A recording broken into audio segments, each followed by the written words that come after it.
रेखा रेसिपीमध्ये आपलं सर्वांचं स्वागत आहे। आज आपण मखाना चिवडा बनवूया। त्यासाठी हे पाव किलो मखाना घेतलेले आहेत मी। 1 वाटी काळे मनुके घेतलेले आहेत, अर्धी वाटी बदाम आहेत, डाळवे आहेत, 1 वाटी कच्चे शेंगदाणे घेतलेले आहेत, कोथिंबीर आणि फोडणीसाठी लाल हिरव्या मिरच्याचे पीसेस आणि थोडासा कढीपत्ता आहे। कृतीला सुरुवात करूया। या पद्धतीची पसरट कढई घ्यायची आहे। प्रथम कढई गरम झालेली आहे, यामध्ये अर्धा चमचा तेल टाकूया। हे मखाने टाकूया।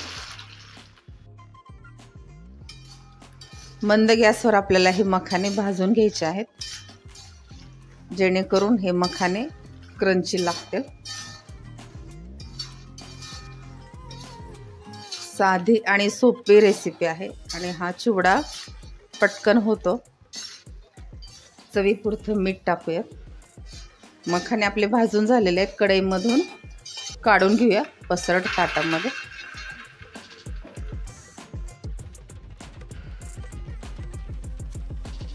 मखाने भाजून घेतल्यानंतर त्याच कढईमध्ये आपल्याला तेल टाकायचं आहे आणि अर्धा चमचा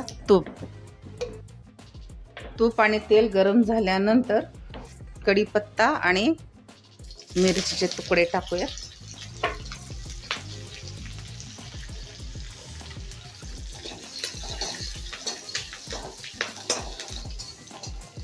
मिरची आणि कढीपत्ता छान भाजला गेलेला आहे। आता यामध्ये आपण शेंगदाणे टाकूया, डाळवे, मनुके, बदाम आणि या सर्व प्रकारच्या बिया घेतलेल्या आहेत मी। थोड्या भोपळ्याच्या बिया आणि मगज बी घेतलेला आहे, सब्जा बी आहे आणि जवस बी सुद्धा आहे।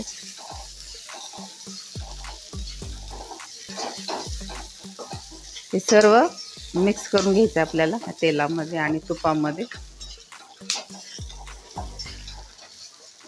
हा जो आपण मखाना भाजलेला होता तो कढईमध्ये टाकूया आणि मिक्स करून घेऊया।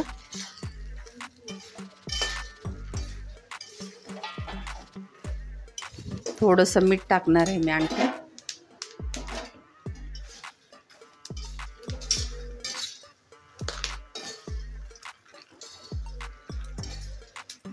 आपला हा मखाना चिवडा तयार झालेला आहे। गॅस बंद करून घेऊया आणि प्लेटमध्ये काढून घेऊया।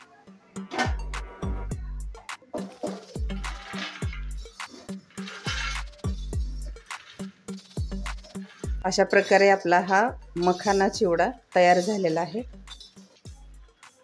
वरतून थोडीशी कोथिंबीर टाकूया। रेसिपी कशी वाटली मैत्रिणींनो नक्की कळवा आणि तुम्ही सुद्धा हा चिवडा बनवा आणि आपल्या चॅनलला सबस्क्राईब करा। बाय।